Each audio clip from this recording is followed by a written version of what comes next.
It's Wednesday, and you all know what that means. It's time for another episode of the Life in the Movies podcast. I'm one of your co-hosts. My name is Ryan Cam, and I thank you all so much for tuning in. This week, Jacob and I are going to be doing, and I can't believe I'm saying this, the July movie preview. We have made it to July, folks. We are officially halfway through 2022. It's hard to believe. And we'll also be wrapping up our coverage of Obi-Wan Kenobi and touching briefly on some things that we've been watching lately. Got a lot to unpack, but first I got to introduce my main man, my co-host, Jacob Martin. Jacob, how you doing, good sir? It's always good to be part of this podcast. Thank you, as always, for having me as your co-host, and I can't agree more. It's crazy that we're halfway through 2022. There's been some good movies. There's been some frustrating movies, but it's always good to look back upon the movies we've enjoyed and I guess being excited for some of the upcoming movies coming out in the back half of 2022. I can't wait to dive into this preview and share some of the movies I can't wait to check out this month.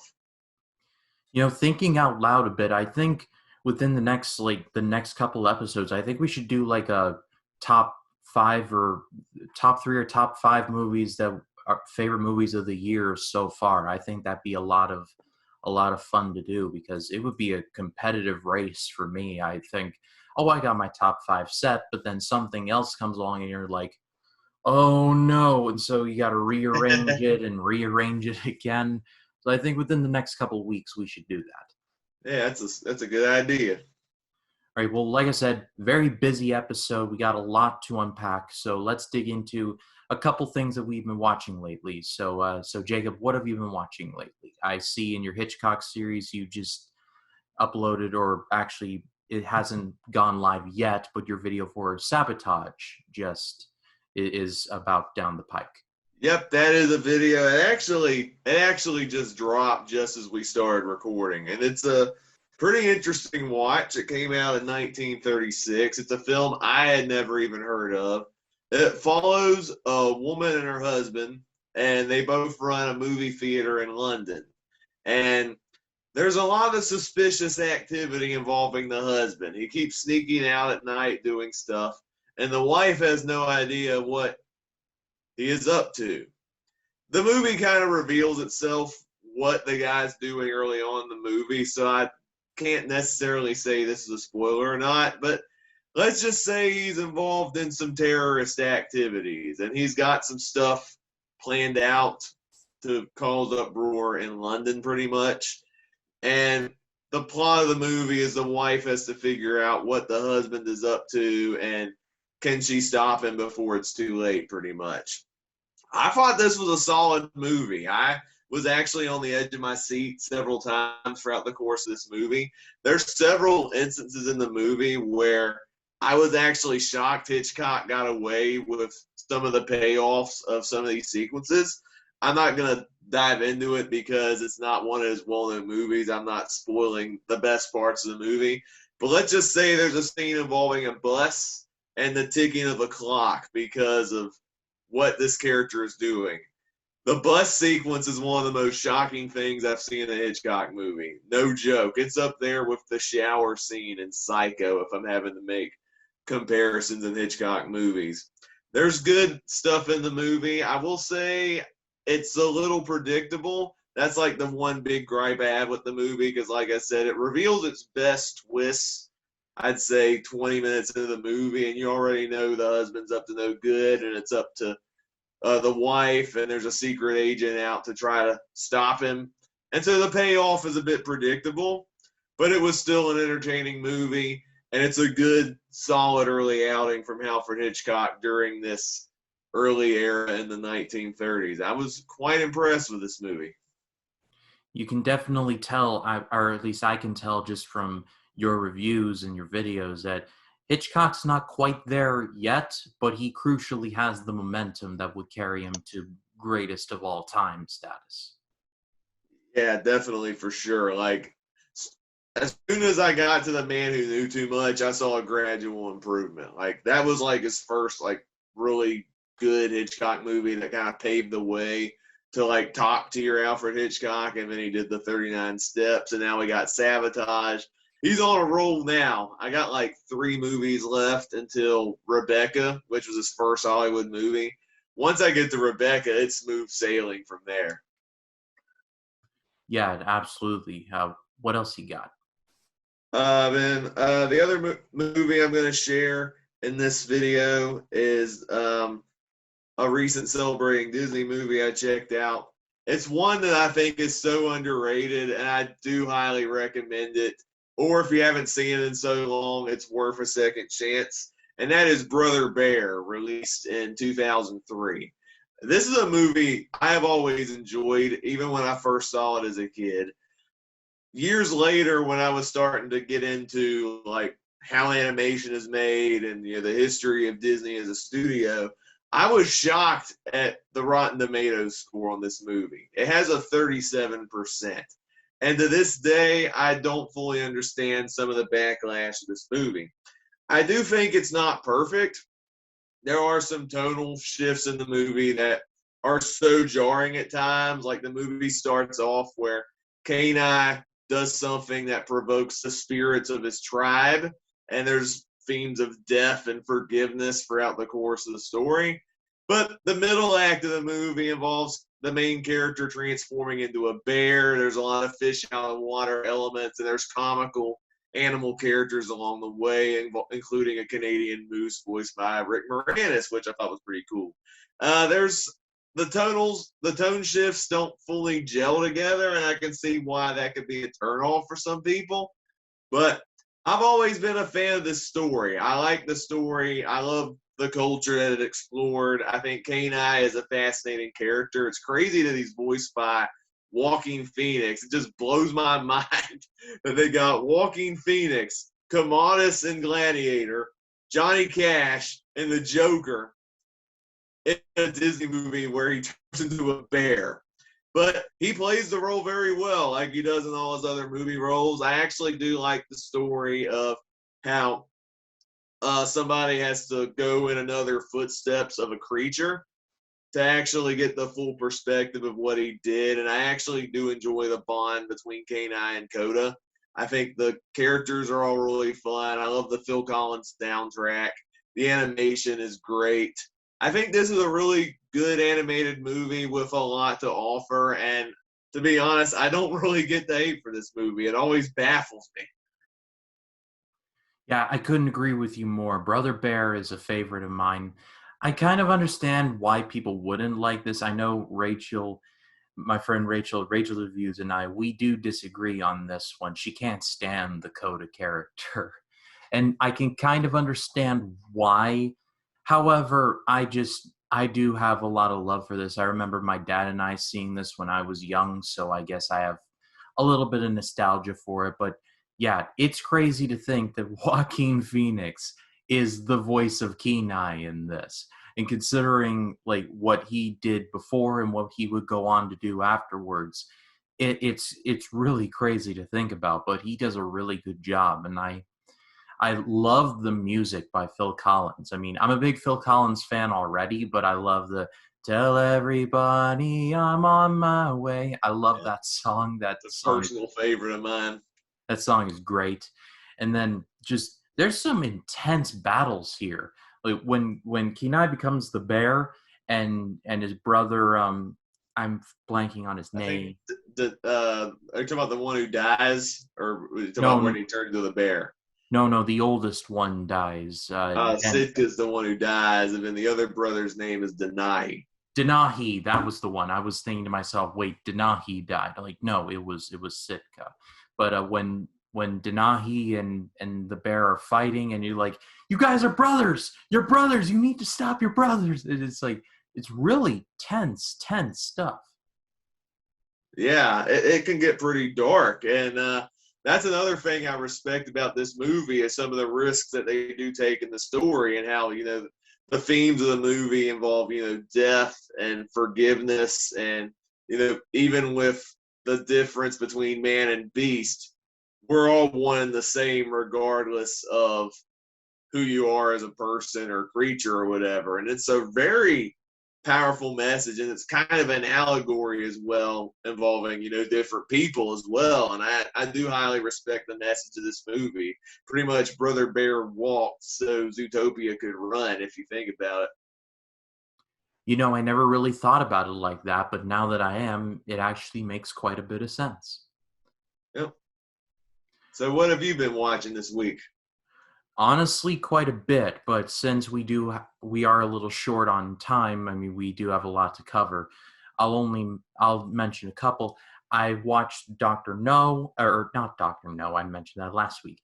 I rewatched Goldfinger in rewatching all the Bonds that are all on Prime, and I love Goldfinger. It's still narrowly my favorite Bond movie, though Casino Royale is approaching that spot with like more and more every day.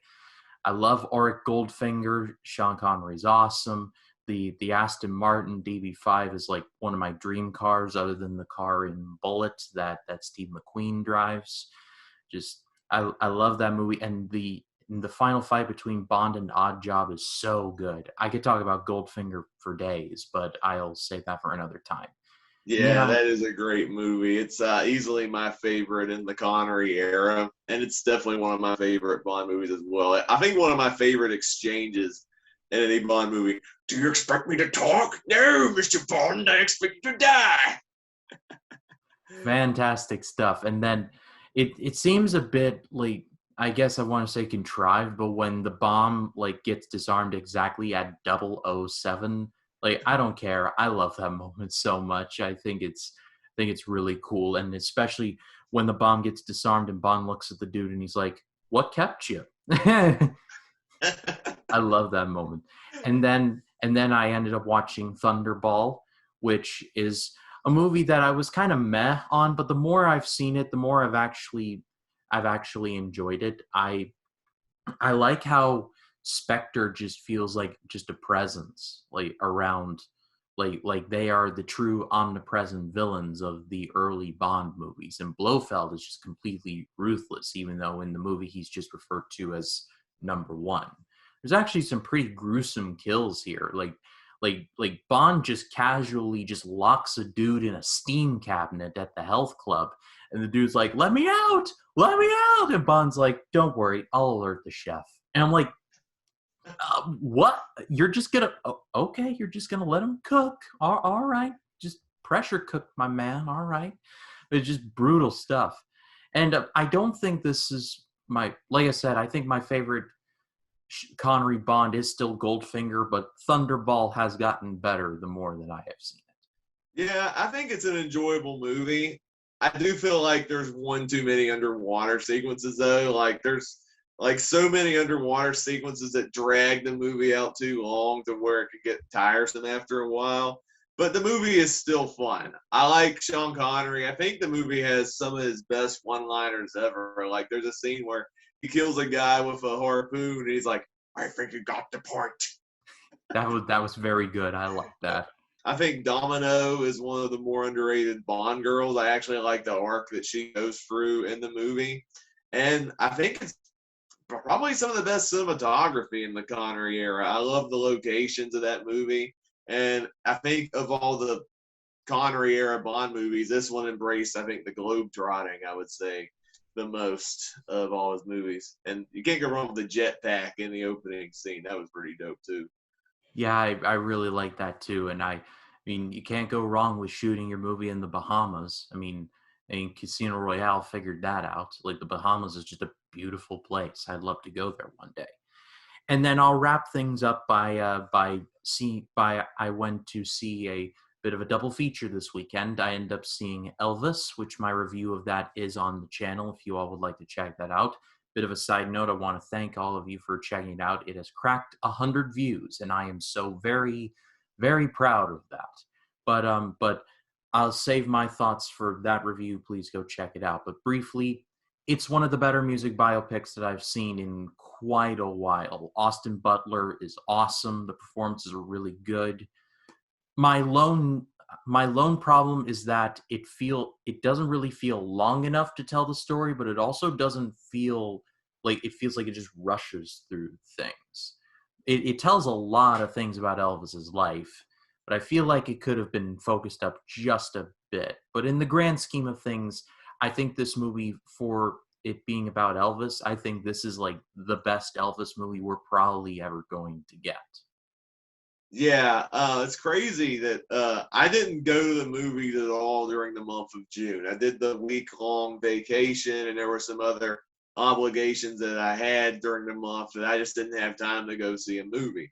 I do want to see Elvis, though. I've heard nothing but great things, and it's actually the film I do plan on checking out this weekend. So I'll share my thoughts in the next episode of the podcast. But man, I can't wait to see this movie. I've been a fan of Elvis since I was a kid.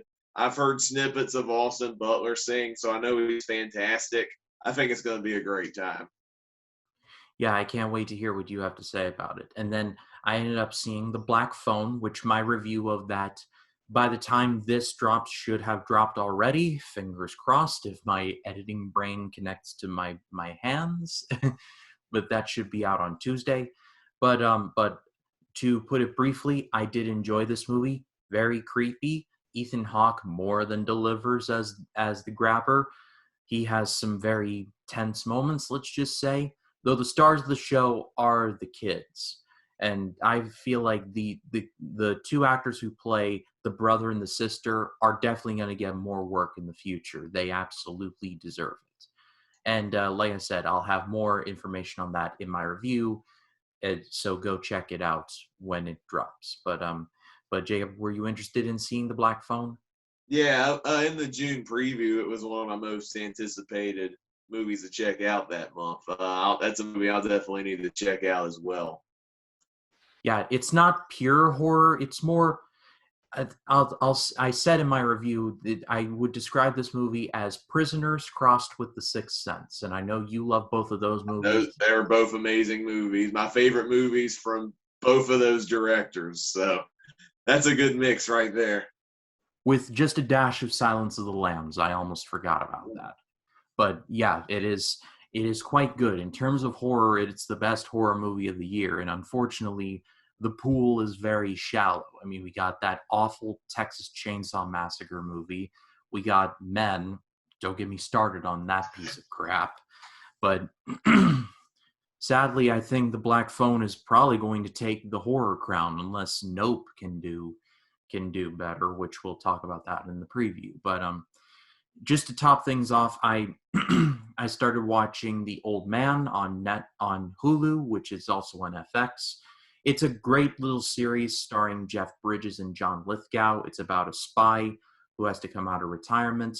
No one's really talking about this show, and I think that's sad because the show is actually quite intriguing, and I recommend it to everyone. I think I'm going to do a review of it when the season wraps up, but that'll be a little down the road. Yeah, it does sound quite intriguing. I think you were hyping it up on Twitter, and the show did intrigue me when you mentioned that the other day. Yeah, literally, I see no discourse about it at all, and it's like, it's Jeff Bridges. I mean, I should watch it alone just because the dude survived both COVID and cancer. I mean, that's the dude right there. The dude abides.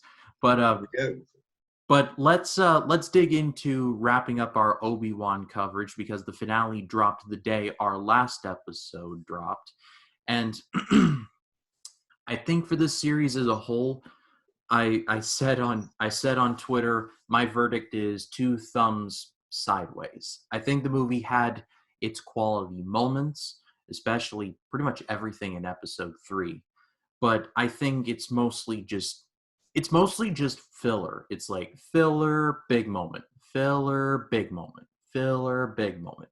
Certainly not like the worst like Disney series that I've seen on Disney Plus, but I didn't really love it either. I guess what I'm trying to say is that it was just kind of fine. But anyway, Jacob, what did you think? I loved it. 2 thumbs up for me. I was very much invested from beginning to end in the finale episode. The rematch between Obi-Wan and Vader, I thought was very well done. The choreography was pretty good. I enjoyed seeing both characters have their moments. Like Vader trapping Obi-Wan in that pit with rocks, and then Obi-Wan coming out of it and swirling rocks all around him. I thought that was a cool moment. And then when Obi-Wan cut off like Vader's breathing tank thing and slashed his face, that conversation was so powerful. I love the little glimpse that we got of Anakin in that conversation when he went up to Obi-Wan and said, "No, you didn't kill Anakin. I did. I'm Vader now." And I love the meshing of Hayden and James Earl Jones's voice in that moment. That was some brilliant, brilliant sound mixing in that moment. And I liked Reva's character arc as well, how she almost was just as bad off as Darth Vader in that moment where she tried to kill Luke. And I like, that the piece that she had from not doing that was what inspired Obi-Wan to find his piece as well. I like the fan servicey moments that we got. It was fun seeing Uncle Owen and Aunt Beru actually doing some awesome stuff for once and showing, they're awesome. I liked the seeing where Leia's story ended and Luke's before building up into A New Hope. I thought that was a good segue. And then the icing on the cake, seeing Liam Neeson as Qui-Gon, man, that made the Star Wars fan in me so happy. I was hoping to see him show up in some form, and him showing up at the very end in the final scene was just a sweet icing on the cake, confirming that I do love this show. I don't truly understand the hate for it at all. I think it's a very well done show with so many good moments, and to be honest, it's probably my favorite live action Star Wars series. It's one I'll definitely go back to more because of Ewan's performance, the great action, and the character themes that it did explore, and how it felt like a good bridge between the prequel and original trilogy. I thought it was fantastic. Yeah, that last part especially, where you see like half of Anakin's face and half like Vader's helmet, that was so well done. Now that had been done in the Star Wars Rebels show, which, considering that Dave Filoni oversaw that and is pretty much like the main guy in charge of all of this now, that was a very nice callback. I do give him credit for that. Like I said, I think this movie had its really good moments, but I think that was just about it for me. Just moments. It was like filler. Oh, there's one. Filler. Oh, there's one. But I'm glad you really liked it, Jacob. I think, and I'm gonna have a review of the finale coming up very soon, so stay tuned for that. But I'm just patiently waiting on Mandalorian season 3. That show cannot get here fast enough, in my opinion.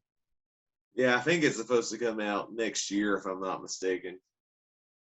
Yeah, because it's like the one thing that I have been like actively excited for Star Wars related in quite some time. So I'm just anxiously hoping and praying that it gets here very, very, very, very soon. But I ask all of you, what did you all think of the Obi-Wan finale and the mini-series in general? Leave your thoughts in the comments. We'd love to read what you have to say. All right, Jacob, it's that time. It's time for the main event of the evening. Let's dig into the July movie preview. And just before we dig into every movie, let's just say I think the big shark in this pool is definitely Thor: Love and Thunder, and we'll cross that bridge when we get there. But seeing just this list in general, outside of Thor: Love and Thunder, do you think there's any others that like pop out and say, "Oh, that could be a hit," or "That could be something"?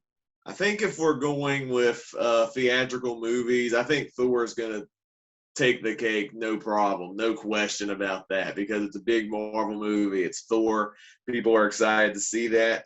I think most of the other stuff that'll probably be serious competition are some of the animated movies that are coming out, particularly a certain group of yellow creatures that annoy the crap out of me, and then the DC Superpets I think might do some business. But it looks like, based on what I saw in the trailers, a lot of the other movies that I'm more intrigued to check out are some of the streaming releases, and I'll talk about them when we get to them. So it's an interesting mix of movies, to say the least.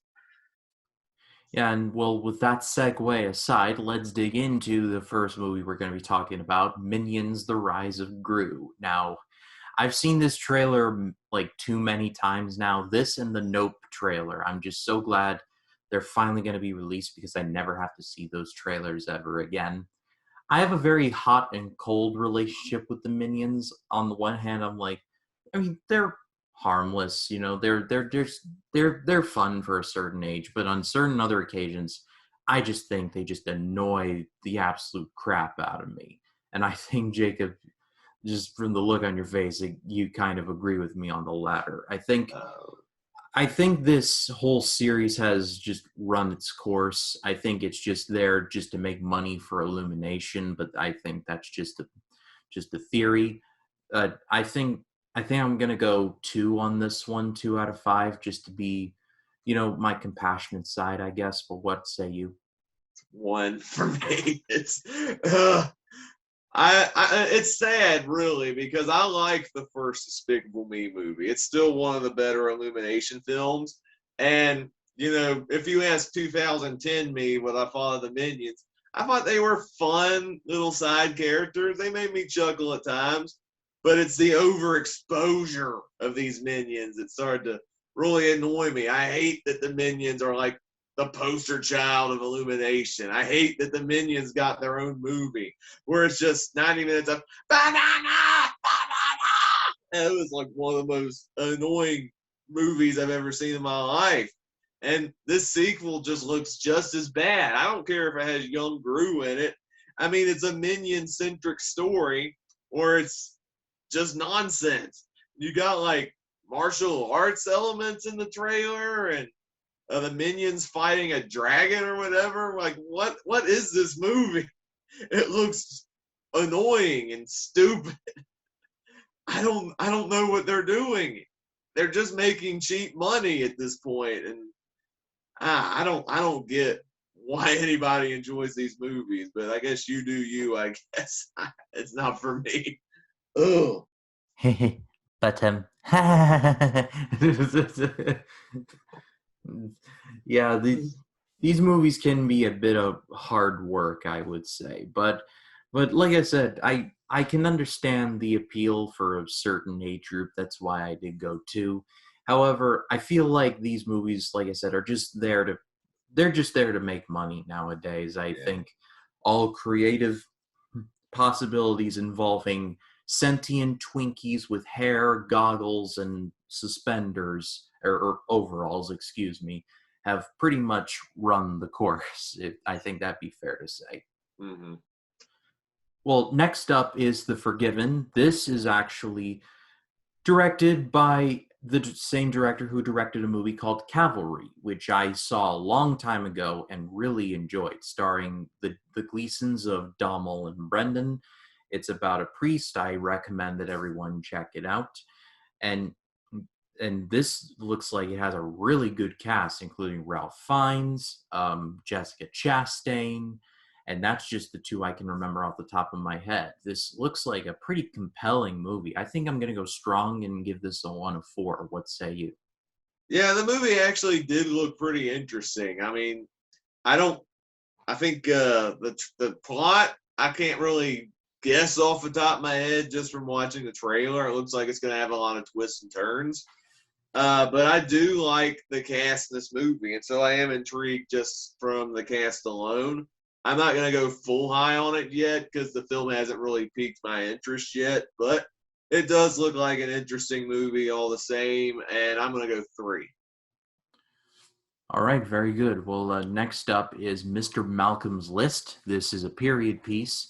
My friend Rachel's Reviews actually already reviewed this, and she did not like it. And this is coming from someone who, like, if you could inject period pieces like into her veins, she would actually do it. So for her to say she didn't like it rings very true to me. Having seen the trailer, I'm going to be a little generous and go 3. I think in terms of acting, I think this is going to be very solid, but considering, like, I think streaming services have like a real like real like kick for period pieces. We're getting two this month. This one's going to theaters. Excuse me. Getting this one, and then Netflix has Persuasion, but we'll get into that in a minute. But Jacob, what did you think of this one? Yeah, the trailer didn't do much for me either. Like you said, with the exception of Downton Abbey, I don't really care for period pieces that much. And this one looked like it didn't do it for me either. I was also confused over the tone of the story. I don't know if it's trying to be a romantic story or a horror story involving Mr. Malcolm and his sexual fantasies. I don't know if that was what made Rachel dislike the movie or not. But I'm not sure about this movie. I didn't really feel much from the trailer. I guess we'll have to wait and see how the general audiences respond to this movie. But as for now, I'm going to go 2 because it's not my genre.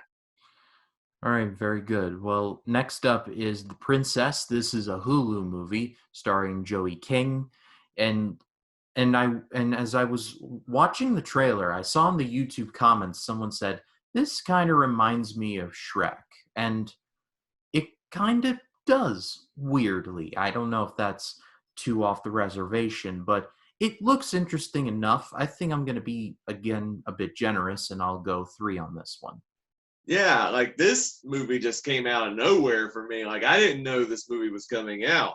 And I think the Shrek comparisons are pretty valid because the main character did give me strong Princess Fiona vibes with a little bit of the bride from Kill Bill.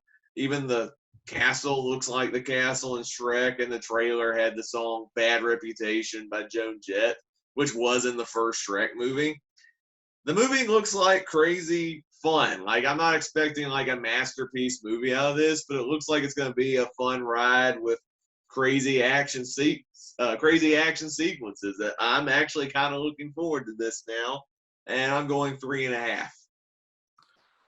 All right, very good. I mean, Joan Jett is just genuinely awesome. But you played Bad Reputation. It doesn't matter how many times you hear it. It just is like you hear that riff, and you're like, "Oh hey, yeah!"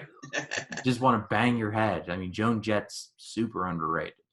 But next up is Hot Seat, and this stars Mel Gibson. I don't know if there's necessarily an appetite for Mel Gibson movies anymore, considering his personal issues, but that's not neither here nor there. This premise seems kind of interesting. I mean, you got Johnny Drama from Entourage as a former hacker, and he's basically, it's like Phone Booth. I don't know if you've ever heard of this Joel Schumacher movie called Phone Booth. Haven't seen it for a while, but I do remember liking it. But basically, he's stuck there, and he's this hacker, and he has to hack his way out, while Mel Gibson and his cop guys have to figure it out from the cop side of things. I think I'm going to go 3.5 on this one. This one was a bit surprising. I don't know if this will come to a theater near me, but if it does, I'll certainly go and see it. Yeah, like I am very conflicted on this movie because on one hand, I like the premise. The premise actually did intrigue me when I saw the trailer, especially with the whole guy strapped to the hot seat. I do like Mel Gibson as well, but just the way the action was shot when I saw the trailer looked like it belonged in the Walmart $5 bargain bin. I'm like, I don't know if the movie's actually going to deliver or not because the film just looked kind of cheap looking when I saw the trailer. I mean, you can, I guess, make the movie still work. I guess if the action still delivers on a low budget, but I'm not so sure on this one. So I guess I'm going to go 2, maybe 2.5 optimistically, but I'm not sure on this one. You're being generous on the 2.5, I assume. Yeah. All right. Well, next up is Hello, Goodbye, and Everything in Between. This is a Netflix movie about 2 high school seniors who make a promise that they will break up before college. And of course, it's not as easy as it sounds. I have a feeling that we've seen this kind of romance movie before. However, I think it looks oddly intriguing. I'm going to go 2.5 on this one. I think it looks semi-decent, but I have a feeling I've seen what happens in this one before, if that's fair to say. Yeah, this is another case where a lot of these like teenage romance movies are not really my thing. I kind of roll my eyes at the premise. Like, why would you, if you were that in love with each other, why would you make a breakup pact? That is like the dumbest thing you could ever do. I mean, isn't love all about commitment? Like, why would you do that? Like, I don't get some of the tropes in some of these movies, but I guess it could deliver to its target audience. The acting looked like it had a lot of potential, but again, it's not something that's in my wheelhouse or genre. But to be generous, I'm going 2.5. Yeah, why would you break up before college? I mean, just try and make it work, guys. It's like, I mean, haven't you ever heard the Beatles song "We Can Work It Out"? We can Yeah. work it out. We can work it out. Life is very short. But let's move on now to honestly one of the best trailers that I watched in preparing for this. Fire of Love. This is a National Geographic documentary. It's about a couple who observed volcanoes and not from some laboratory. They literally like walked up nearly into the volcano and were like, is the lava hot today? Yeah, the lava's hot today. I'm going 5 on this one. This looks super good. And been getting rave reviews all up and down.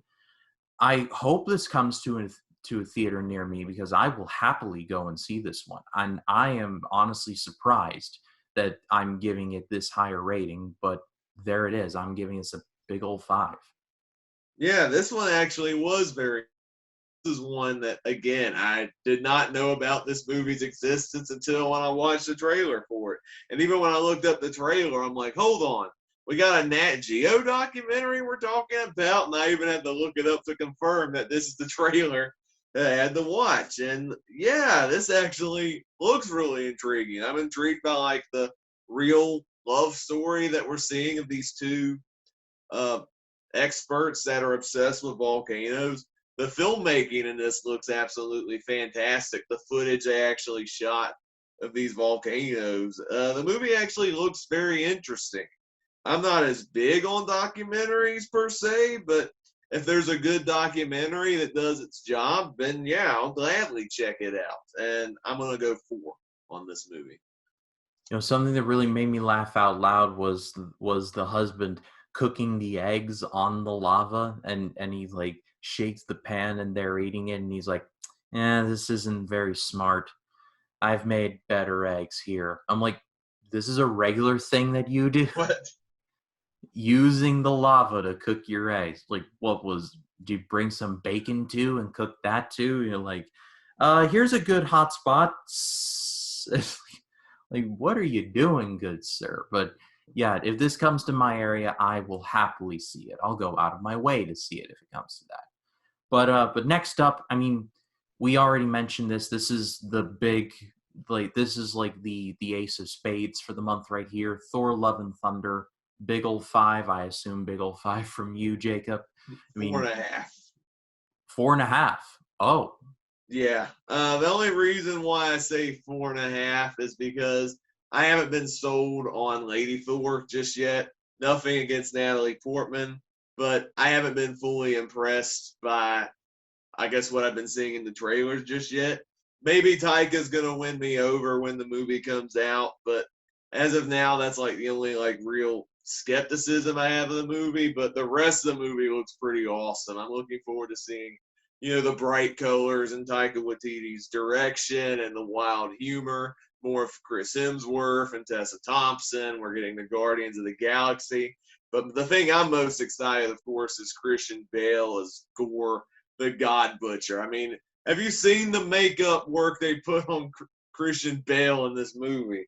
Like he's playing like an alien or something. He looks completely different. It's insane the lengths he's willing to go through to play some of these characters, and I'm looking forward to all those aspects of the movie. 4.5 for me. We'll see how the Lady Thor stuff goes, but I'm still excited to see this movie.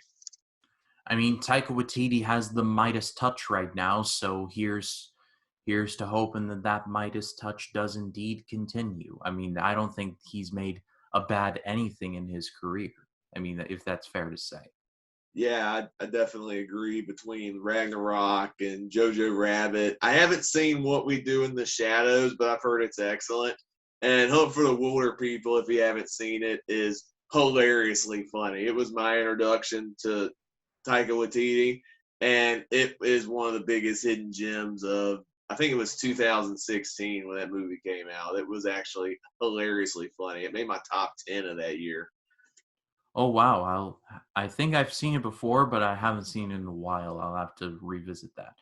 Well, next up is The Sea Beast. This is a Netflix exclusive, and this was another one that really did surprise me. I love this animation. This cast is loaded. You got Carl Urban, Dan Stevens from Downton Abbey, Jared Harris. I mean, it's a pretty loaded cast, and I mean, there's something about sea movies that I just really like, especially since we're going to be discussing DreamWorks. I love Sinbad Legend of the Seven Seas a lot more than most. So this is giving me those kind of vibes. I'm going to go 4 on this one. Yeah, I'm really excited to see this one. I've actually seen the trailer before. The ad popped up when I was watching another video. Sometimes trailers for movies will pop up on monetized YouTube videos, and that's where I saw the trailer for the first time. But this movie actually looks really awesome. Like you said, Ryan, I do love me some seafaring voyage movies. Sinbad's pretty underrated. I love Aardman's The Pirates Band of Misfits. And even Kubo and the Two Strings from Laika had some awesome, like, underwater sea sequences that were pretty awesome, even in stop motion form. I'm already loving the animation. The visuals look awesome, and I'm excited to see an animated adventure.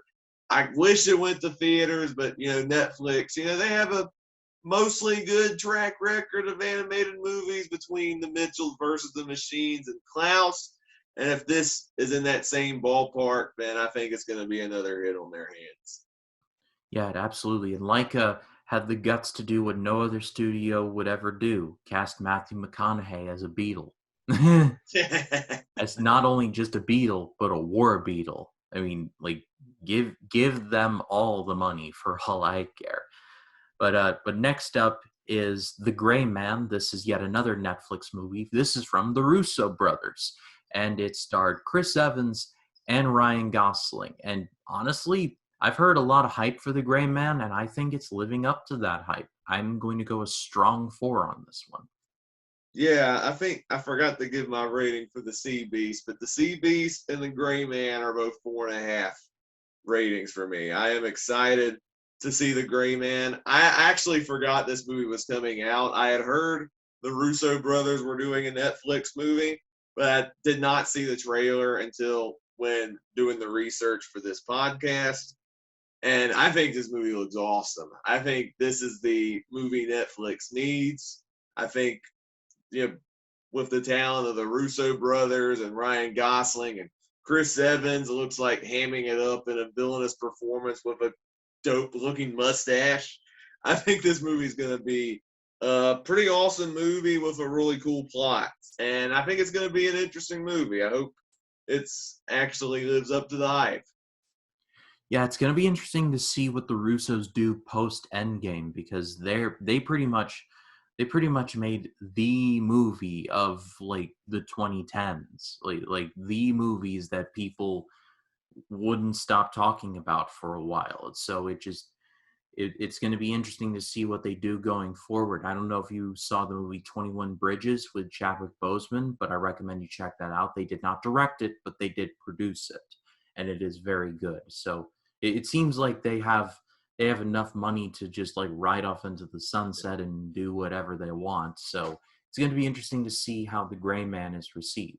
Yeah, and a lot of people forget too that the Russos actually produced Everything Everywhere All at Once. I forgot about that too until you were talking about their producing credits. I didn't realize they produced it until, like, I saw the end credits of that movie. I'm like, whoa, the Russos in an A24 movie. Wow. Talk about two extremes right Tell there. that to Martin Scorsese.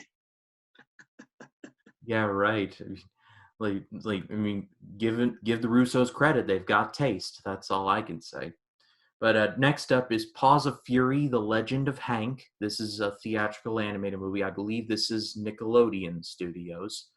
I've seen this trailer now a couple times, and I I think I'm going to see it just because I'm an animation fan, so I will support it. But I don't know how to feel about this one yet. I think I'm going to give it a generous 3, and I'm going to wait and see it in theaters.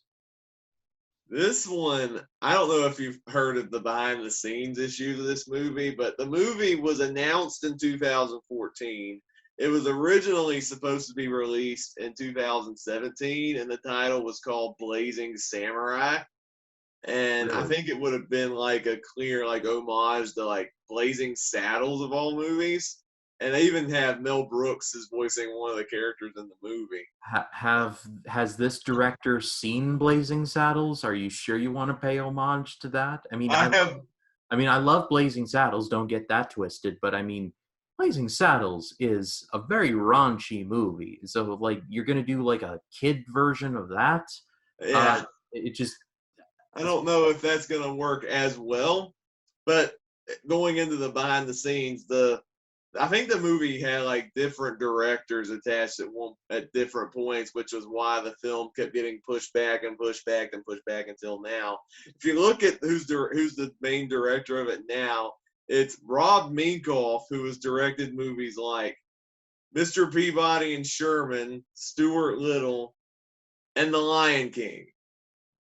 That Lion King, the original Lion King. oh wow, okay. That's crazy. The movie, I have actually not seen the trailer until again when we were doing the podcast, and I have no idea what to make of this movie. I want to root for it. It looks like the animation is absolutely stellar, and I like the voice cast on display. I'm not sure about the humor.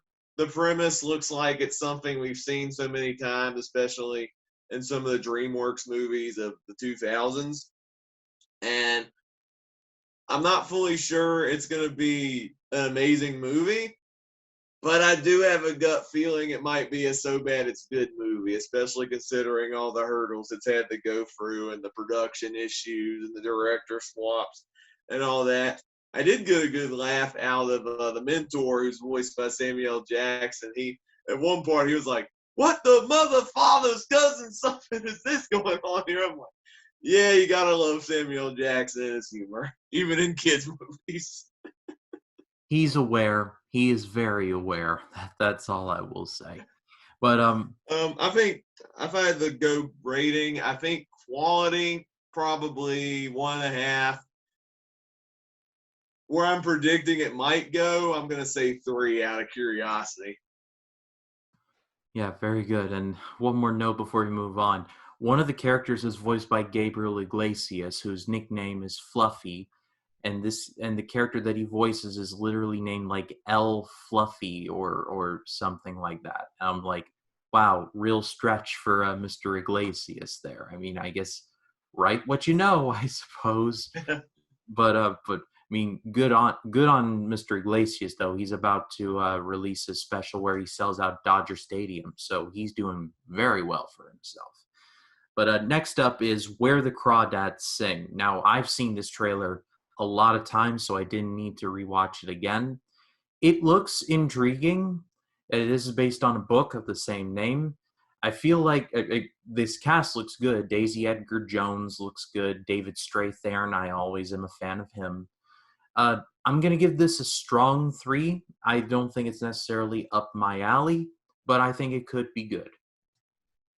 This one actually really intrigued me, and this is another one where I didn't know anything about this movie, and I didn't see the trailer until when we were compiling this list. And I'm intrigued by the plot, the setting of the story, especially this girl living in like the marsh and swampland and stuff like that.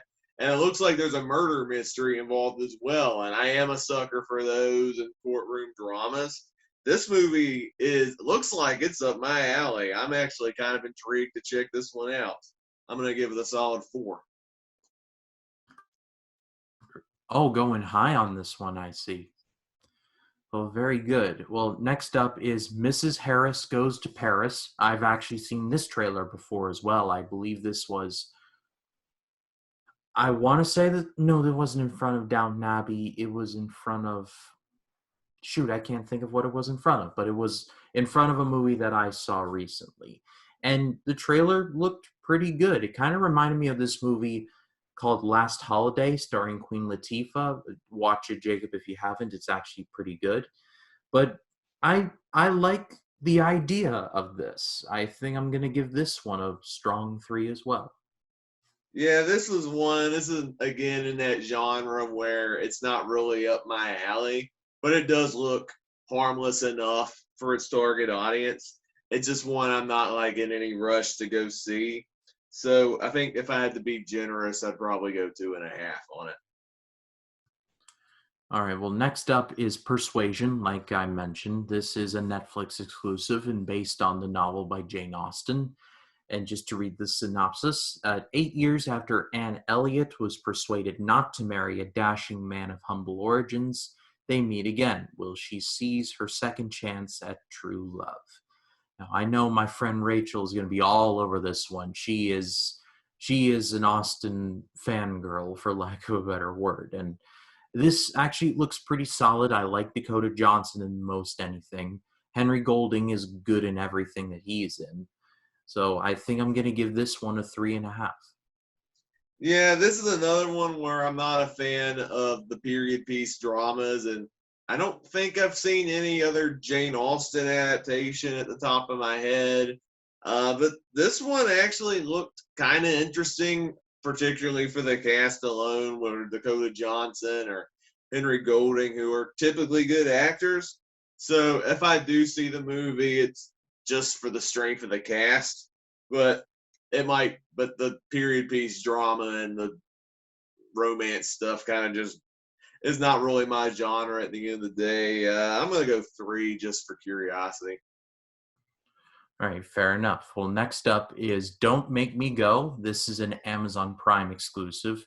This is when a single father to a teenage daughter learns that he has a fatal brain tumor. He takes her on a road trip to find the mother who abandoned her years before and to try to teach her everything she might need over the rest of her life. This movie stars John Cho, who I'm a big fan of personally. If any of you have never seen the movie Searching, I highly recommend that. He is so good in that. And I feel like this is going to be a bit of a tearjerker. I feel like this could be a sleeper hit. I think I'm going to be a little generous and give it a 3.5 here. Yeah, I'm going to agree with you too, Ryan. The 3.5, I think, is the perfect rating for this movie. I do like John Cho as well, and I have seen Searching. That is a fantastic movie. I think it made my top 10 of, I'd like to say 2018 was when that came out. It looks like a really solid road trip movie, and I think it's going to have some solid feels in the movie. It definitely looks really intriguing. Yeah, I agree. Well, next up is, oh, whoopsie, my list disappeared on me. Next up is Nope. This is the new Jordan Peele movie. I've seen this trailer too many times. I'm so glad that it's coming out this coming month, because if I ever had to hear that, and it's a good song, but if I ever had to hear that, come on, yeah, come on, and I'm like, song again. It's a good song, but I've just heard it so many times that I just like am tired of it now. But this stars David Oyelowo, Keke Palmer, and Glenn from The Walking Dead. I can't remember his name, but the movie looks really intriguing. I have a feeling this latest trailer kind of gave away a bit too much. I had a feeling this was about aliens, but then they literally just show, oh, it's aliens. I'm like, kind of giving away the ghost there, my dude. But it looks honestly pretty intriguing. I'm gonna give this one a 4. Yeah, I was not a fan of the new trailer at all because it looked like it gave away too much. I loved the teaser trailer. Like, I rewatched the teaser trailer again the previous night, and I thought it was fantastically done, keeping you intrigued about what was actually going on in this movie. I saw the new trailer once and I didn't want to rewatch it again because I wasn't a fan of like the tonal shifts in the trailer, and it looked like what was giving away too much with the alien stuff. But at the end of the day, it's Jordan Peele. He hasn't struck out yet. I thought Get Out was great. Hot take, I thought Us was even better than Get Out. And I'm really looking forward to seeing what he's going to bring in his third movie. Even though I didn't like the new trailer, I think Jordan Peele still has an interesting voice, and I'm excited to check this movie out regardless. So I'm going to go 4. Yeah, I will agree with you. The new trailer is a bit weird in parts. Like they go from like David Oyelowo being sucked up into the sky to him and Keke Palmer going like, "Let's go, let's go, let's go." They're doing that secret handshake. I'm like, you're just about to be like rained down upon by aliens, and you're doing like your pump up thing. It was a bit weird, but the movie does look good. I am very intrigued to see what they do there. I mean, I'm not a huge fan of Get Out. I used to dislike it. Now I'm just in the camp of it's a bit overrated. And Us kind of the same thing, but I do recognize that Jordan Peele is a very talented man, very funny man, but he can also be a very dark in terms of his humor, in terms of his horror. So I give him nothing but props there. But next up is Anything's Possible. This is another Amazon movie.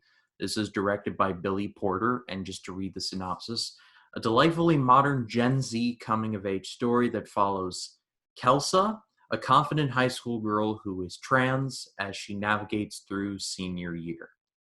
Uh, I think this looks intriguing. It looks pretty solid. I think the acting's going to be good. I think I'm going to give this one a 3.5, and the half point being that I don't think I've really seen movies with characters like this, so it's going to be interesting to see what happens. Yeah, I'm kind of in the same ballpark. Like normally these romance stories aren't really in my wheelhouse, but the characters they're exploring with it does kind of intrigue me because it's not something we've seen in other movies. And I think if it's made well and the acting's well, I think it's going to be an okay movie. So I think I'm going 3 just to be generous. Fair enough. Well, next up is House Party, and this actually did not have a trailer, so I will just read the synopsis off of IMDb. So, House Party. A high school student decides to host a house party while his parents are away, a remake of the 1990 comedy of the same name. So, just based off of that alone, what do you think? I haven't even seen the original movie, nor did I know this was a remake. So I don't have too much excitement on this just from not seeing a trailer. It could go either way. Just off the premise, I'm going to go 2. Yeah, I agree with you there too. Next up is DC League of Super Pets, and I've had a bit of a weird relationship with this, just seeing the trailer, because it feels like they might be going like a Lego Batman route in terms of its humor, with Keanu voicing Batman and being like, is that a Batman branded like thing or whatever the line is? But at the same time, I feel like they're going to go Ernest route with the Kevin Hart dog.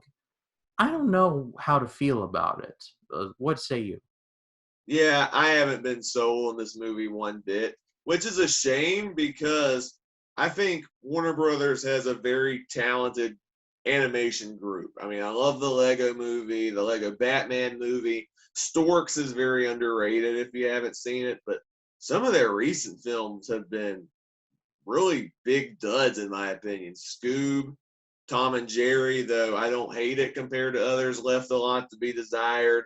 And this movie just does not look good. Like I don't think I've laughed at any of the trailers except the one where they tease Keanu Reeves as Batman. That's the only laugh I've gotten in any of these trailers. And it looks like they're wasting their celebrity talents too. Like normally the Rock and Kevin Hart are usually funny together. Like watch those Jumanji movies; they're great together. But here it just looks like, especially Kevin Hart, these actors are just phoning in their characters because they're animated dogs. So I don't know where this is gonna. I don't know where this is gonna be. I'm sure it's gonna be a favorite. for kids like the Minions, but I'm not too sold on this movie just yet. I think it's going to be an absolute dud. I have no faith in this movie, and I'm going 1.5. Yeah, I think I'm right there with you. There was a moment in the trailer where just like, come on, really? It's the moment where the Kevin Hart dog like starts to take a whiz, and it takes like Yeah. an uncomfortably long time, and and and the dog's like, I had 3 toilets and a bidet. Have you heard of a bidet? I'm like, you get it because he drank a lot of water. Ha! This is supposed to be funny, though. Yeah, these pee jokes. Most of them are stupid. Kevin Hart, I've witnessed you do better, so do better. But anyway, moving on now, we just have a couple more left. Next up is Vengeance. I actually saw this attached to Elvis, and honestly, this actually looks really, really intriguing. Just to read the plot, a radio host from New York City attempts to solve the murder of a girl he hooked up with, and travels down south to investigate the circumstances of her death and discover what happened to her. This was written, directed by, and stars B.J. Novak, who had a heavy hand in creating the original Office, or well, writing several episodes, and he was Ryan the Temp. He can be very good when he's given the right material, and I don't know how I'm going to feel when I actually see it, but just from this trailer alone, I think it looks very good. I'm going to give this one a 4. Yeah, I am really intrigued with this movie too. This is another one of those. I guess you can call July the month of movies coming out that came out of nowhere, and I didn't know they existed until now. This looks like it's going to be insanely fun, especially as a dark comedy. Like, I was laughing a lot at so many of the jokes in this trailer, especially some of the dark comedy and the fish out of water elements, the outsider, and the Texas culture. It looks like it's going to be a laugh riot while also being a little bit intense to watch at the same time. I think this is going to be a fun movie. I'm going 4 as well. I love the moment in the trailer where BJ Novak's in that 4-wheeler. Then they're riding through the desert, and his editor's like, "Where are you?" And he's like, "I'm in an Uber. I'm in an Uber." I love that moment so much. I love the moment with the grandma at the table, and she's like, "We need to get our assault rifles and all them." And a handgun for good measure. And BJ Novak's like, "Whoa, whoa, whoa." Two ends of the spectrum there, let's just say that. Oh, yeah. Well, our penultimate movie, or actually third from the last movie is called Sharp Stick. And honestly, watching this trailer, I did not really glean what it was about, so I had to look it up. Sarah Jo is a naive 26-year-old living on the fringes of Hollywood with her mother and sister. She just longs to be seen. When she begins an affair with her older employer, she is thrust into an education on sexuality, loss, and power. I don't know about this one. I'm struggling to give this a 1.5. What's it? Yeah. I was like so uncomfortable watching the whole trailer. I was like, I don't know what you're thinking with this movie. Just the whole premise of a younger girl hooking up with an older man. I'm just not a fan of those type of premises, and I don't think this one's gonna do it for me either. To be generous, because it looks like it's gonna be a well-made movie and the performances are good, I'm going 2 just to be generous, but it looks like it's gonna rub me off the wrong way. Yeah, I've been the good cop for a while. You can be the good cop. I'll be the bad cop. Well, this is our penultimate movie. It is Not Okay. This is from Searchlight, and I had a hard time figuring out what this was about, and then I looked it up. It's about this young woman who's like trying to make it social media famous, and she photoshops herself in Paris in this lovely vacation. However, around the same time, a lot of bad things in Paris happen, and so she steers into the controversy. I have a feeling this is loosely based on a true story. I think I'll have to look that up later, but it seems like that's what they're leaning towards. But I don't know. This feels a bit kind of like problematic to me. And I feel like that's what they were going for, but I don't know. It just made me feel a bit uncomfortable. I'm not sure how you feel about it. I actually was kind of hooked, especially when you watch the trailer and there's that joke disclaimer: warning, this movie contains a very unlikable female protagonist. Viewer discretion is advised. I'm like, okay, I think this movie is in on the joke. I think it's trying to be a satire of like social media influencers, and they use their willpower to try to get clickbait, and they come off as pretty shallow and unlikable and stuff.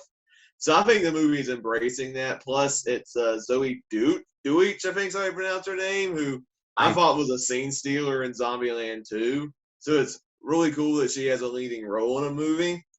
I'm actually really intrigued to check this one out. I think it's unapologetically goofy, and I think it's in on the joke, and I think that's going to ease the tension of am I supposed to like this character or not? Well, it's a comedy.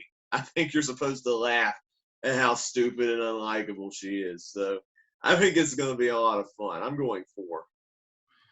I don't know. I mean, I watch a lot of like YouTube drama videos of like history of past dramas, and I've seen clickbaiters and how they just ruin their own reputation. So I don't know. I guess I'll just have to see it for myself. But this is also coming to Hulu. I should have said that up front. I'll give this one a 2. It looks a bit intriguing, but I don't know. I'll just have to see what happens. And finally, to wrap things up, is a movie called A Love Song. This, yet again, does not have a trailer. However, I'll just read off the synopsis. At a campground in the rural West, a woman waits alone for an old flame from her past to arrive, uncertain of his intentions while bashful about her own. This was directed by Max Walker Silverman, and and just based off of that premise alone, what do you think? Um, I mean, any premise looks interesting, but when you don't have the trailer, you can't really say too much about it. Um, I guess 2.5, just to be generous. It looks kind of interesting, but again, we don't have the trailer, so I can't really judge it too much. Yeah, I'll go 2.5 too. The movie at least has Wes Studi in it, which he's really good. So here's to hoping that that could lead to something interesting. But that's it. That's the July preview in the books. What movies are you all looking forward to in the month of July? Leave them in the comments. We'd love to read what you would have to say. And that's it. That's another episode in the books. Thank you all so much for watching. Jacob, it's a privilege as always. Where can people find you? People can find me on Letterboxd, Twitter, and Facebook, and you can also follow me on my 2 YouTube channels. My second channel, Storytime with Jacob, is where I do read-alongs and book reviews. I'm currently at the tail end of Harry Potter and the Prisoner of Azkaban, so if you're a fan of the Wizarding World, come check out those videos out. I got a book review of Prisoner of Azkaban coming to the channel in a few days because I think down to the last couple chapters. I'm really excited to dive into that. And then on my main channel is where I mainly do all the movie reviews, TV reviews, ranking videos, and all that fun stuff. I got some exciting content coming on the channel this week. A video that just dropped at the time of recording, like I said, is my review of Sabotage from Alfred Hitchcock. I got a live stream this week where I'll be collabing with Frashaji Reviews on Kindergarten Cop, starring Arnold Schwarzenegger. The video's already out at the time the video drops, but I'm sure that's going to be a fun conversation. I have my review of Obi-Wan Kenobi, the show, coming out this week. I got a review of Surf's Up 2, Wave Mania, the very bizarre direct-to-video sequel where they combine Surf's Up and WWE. A terrible crossover, and it is such a bizarre movie. You'll definitely have to check out that video to see, to believe. And there's other content coming on the channel real soon. I'll be reviewing Thor: The Dark World for Superhero Saturdays and the run-up to Love and Thunder. I also got a review of The Muppets from 2011 coming soon for my Celebrating Disney series. So loads of good stuff coming on the channel, along with upcoming Discussing DreamWorks podcast each month that Ryan and I are doing over on my channel. Yeah, all of his information will be linked in the description. Go subscribe to him. And also for this channel, like I said, going to be having that review for The Black Phone up very soon. I also have a Twilight Zone review for the episode called Mr. Dingle the Strong, starring a pre-Mick Burgess Meredith, so check that out. And then I will be reviewing, at the very least, Minions: The Rise of Gru. Say a prayer for me, I appreciate that. And then this coming Sunday, I will be wrapping up my review of the main trilogy of Pirates of the Caribbean movies, talking about At World's End. So be on the lookout for all of that. But that is all for us. Once again, thank you all so much for watching. That's Jacob Martin. My name is Ryan Cam, and we will see you in the next one. You do take care now.